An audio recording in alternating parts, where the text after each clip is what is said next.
Welcome to the Lifetime Assembly channel. My name is Isaac, and today I'm going to help you assemble your portable powerlift basketball system with a 52-inch shatterproof backboard.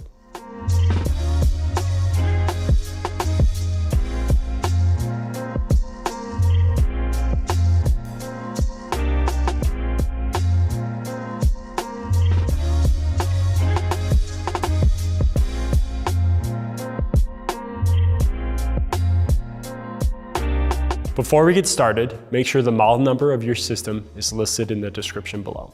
This video will follow the steps outlined in the assembly manual that comes with your system.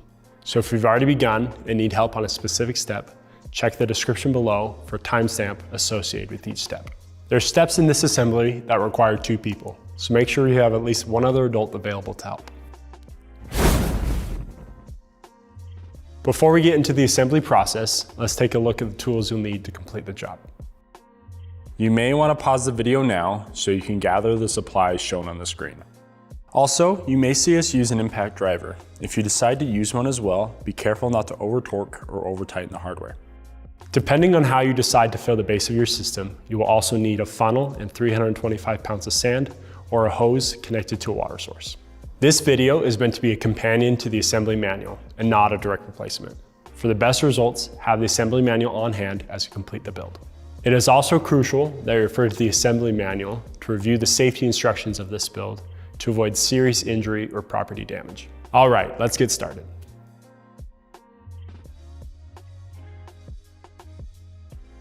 This model has 3 distinct poles. This is your top pole, the one with the most holes. The middle pole has the warning label, and the bottom pole is the shortest. For this step, you'll need the top pole. Add a washer to each bolt, then insert into the small holes on the top pole.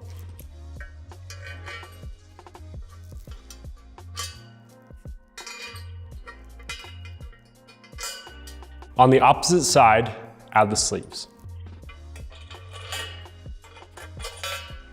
Add the pole bracket, oriented like this, and secure with the nuts.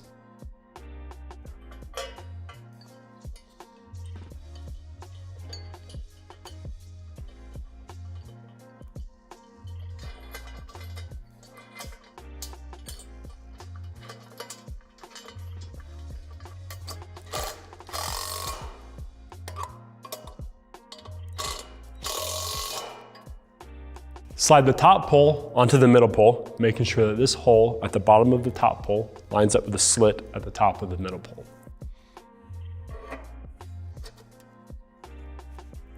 Add the hardware. It's okay if it spins freely, just make sure that it's flush.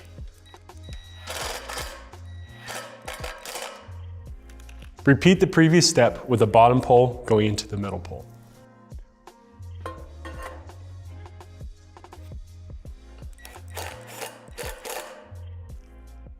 Before continuing, make sure that you did the previous steps properly, otherwise it will be extremely difficult to separate your poles after the next steps. We're going to seat the poles together by striking each end on a piece of scrap wood or cardboard 5 or 6 times. You will have to use some force, so watch your toes.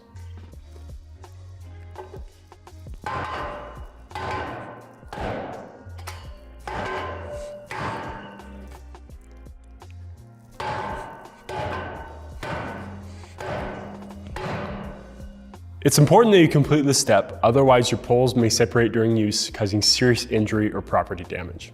If you notice any of the slits are still showing, do not continue and call our customer service department. Now we're going to secure the poles together by inserting the self-tapping screws into each of these holes. These screws are designed to go through the metal underneath.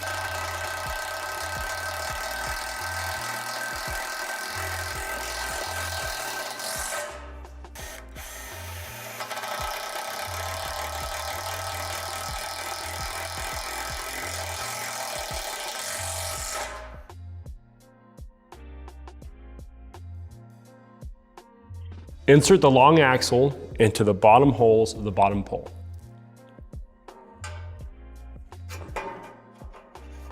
Then add a spacer to each side. Then add the wheels. Then the remaining spacers. Then insert the short axle into the hole just above. With the pole bracket facing up, Place the base onto the long axle, making sure the axle lands in these recesses.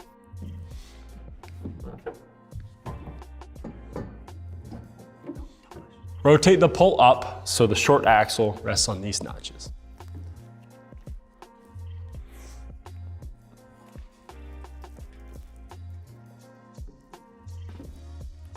The pole brace has a flat end and an angled end.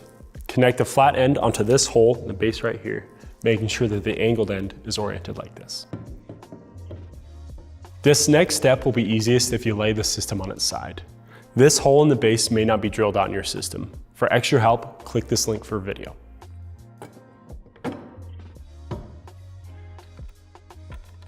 Only finger tighten this hardware for now.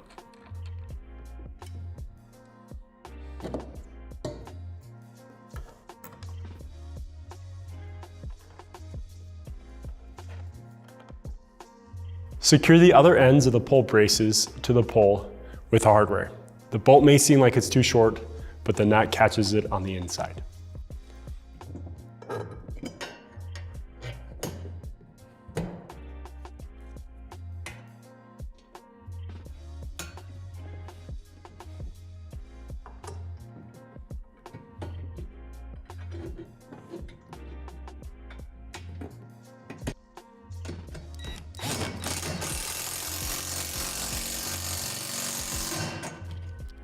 For safety reasons, do not stand the system up until you've properly added weight to the base.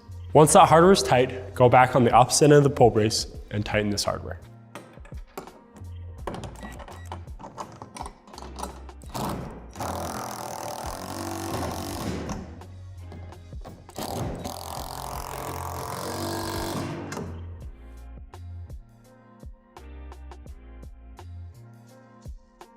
Add a washer to the bolt, then a bushing. Insert the hardware into the oblong holes from the front of the rim. Then add your T-nut oriented like this. When you tighten this hardware, make sure it stays on the outside edge of this hole.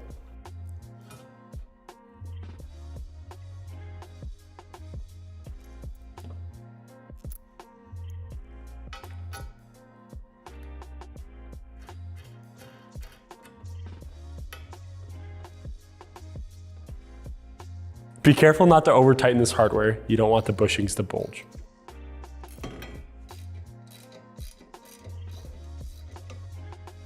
Insert the U-bolt into the bracket like this, then insert it into the oblong holes on the back of the backboard.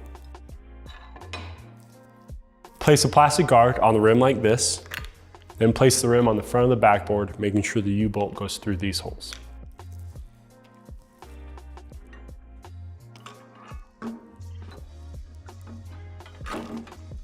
Then add the nuts to the bolts on the back.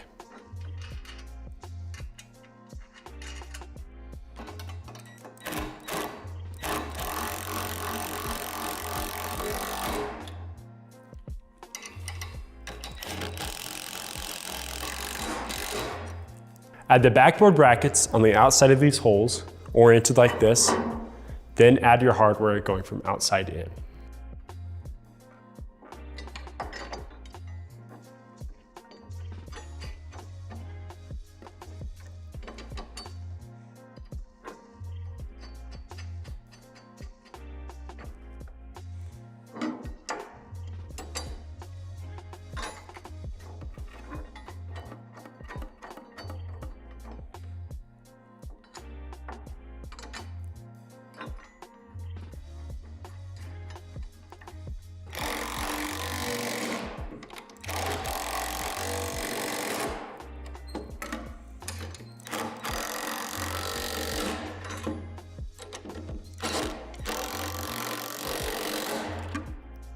Add the jam nuts all the way down the threads of the U-bolt.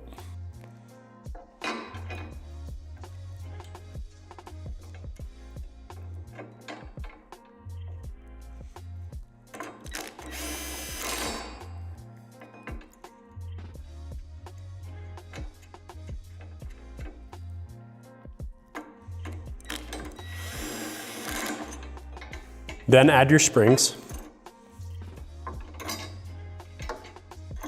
Then your spring retainer plate, and secure with the nuts.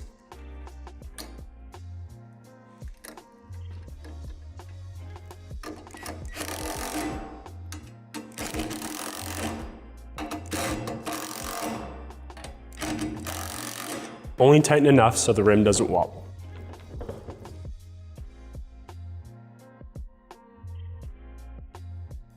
In preparation for the next step, it's helpful to use the threads at the end of the bolt to clear the excess powder coating on each of the holes.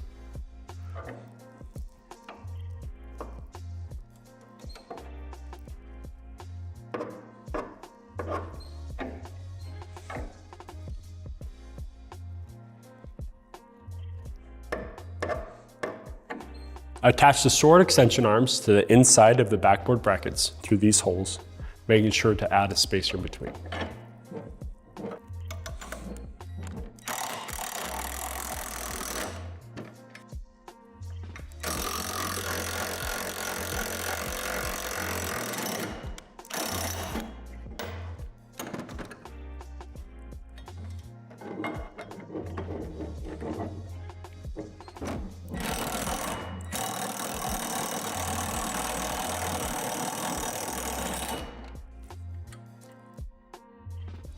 Tighten this hardware until the nut is flush with the end of the bolt.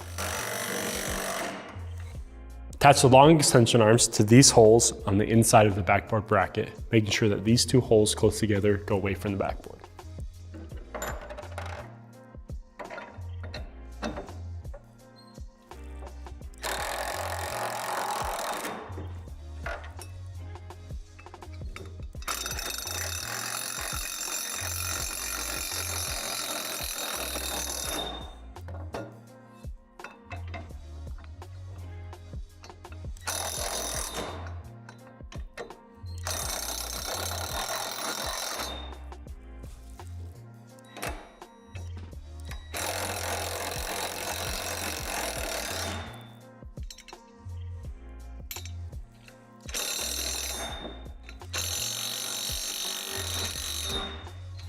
Line up this hole in the pole with this hole in the long extension arm, then add your hardware, making sure the spacer goes between the long extension arm and the pole.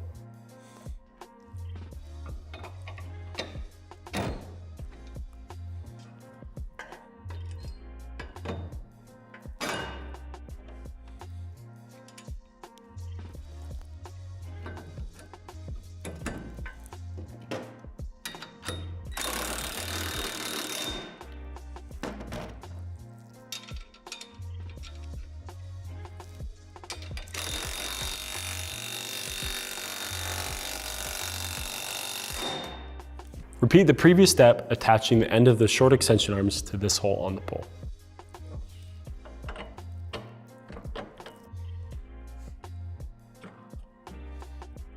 A little higher. A little higher. There we go.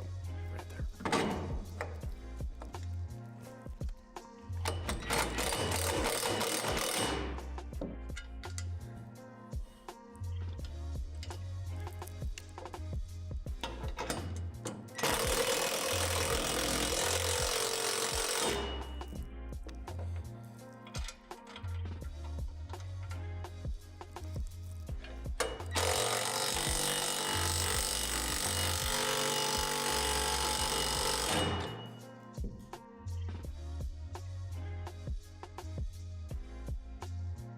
Take the gas spring and make sure the cover is on and oriented like this.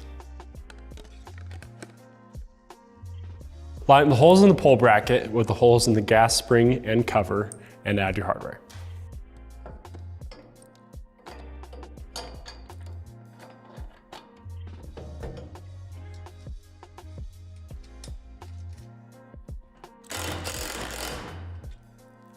Place the trigger into the handle, oriented like this, and add the hardware.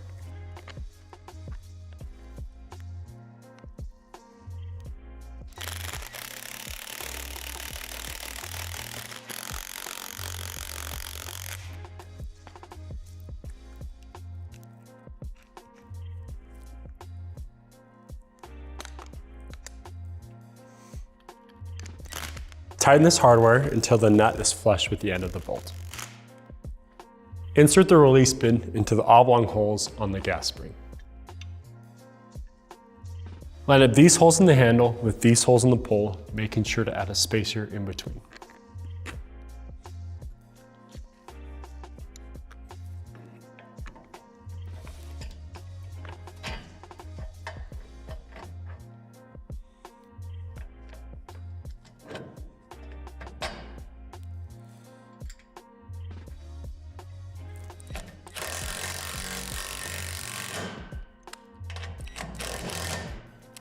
Lift up the handle so the release pin rests in this notch on the trigger.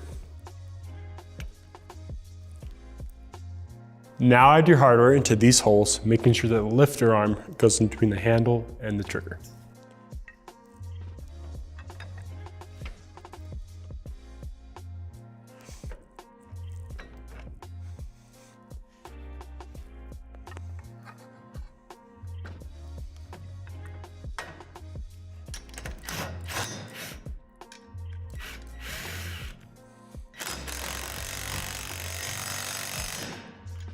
Line up the other end of the lifter arms with these holes on the inside of the long extension arms, then add your hardware.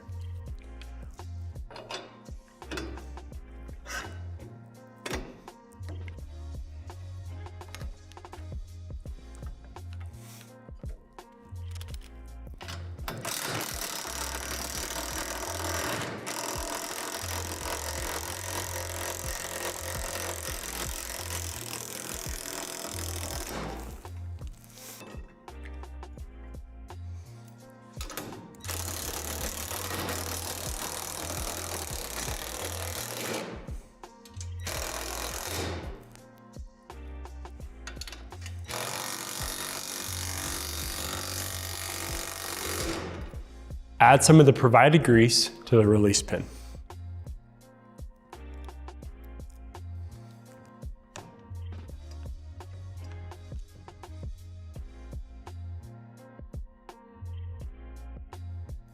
Now remove the plastic film from the backboard.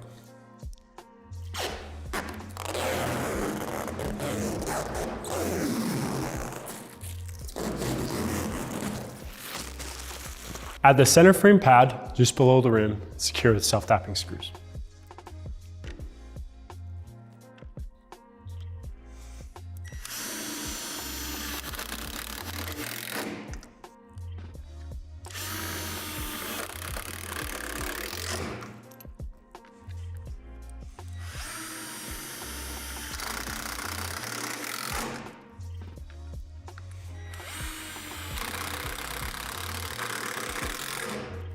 Add the corner frame pad using the same method. It will overlap the center frame pad.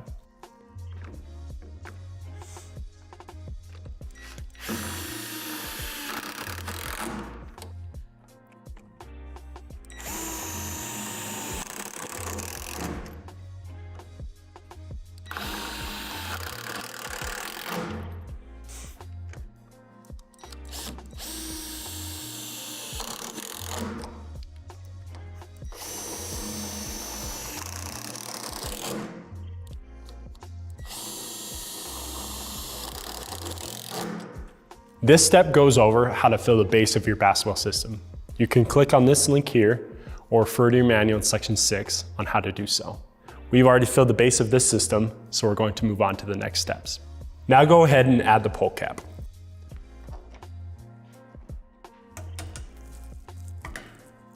Attach the net to the rim by threading the large loops onto the hooks of the rim.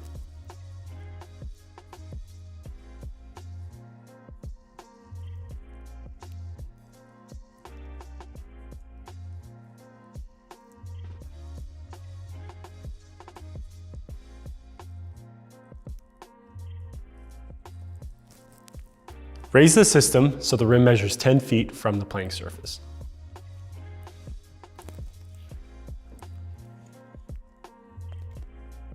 Add the height adjustment sticker to the gas spring, making sure the 10-foot mark is just below the cover.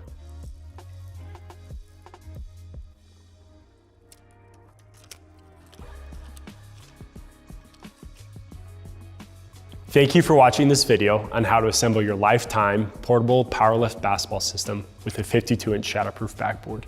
If you found this video helpful, give us a thumbs up. For more content like this, subscribe to our channel. If you have any other questions, please feel free to reach out to our customer service team. And also for other amazing products, check out lifetime.com.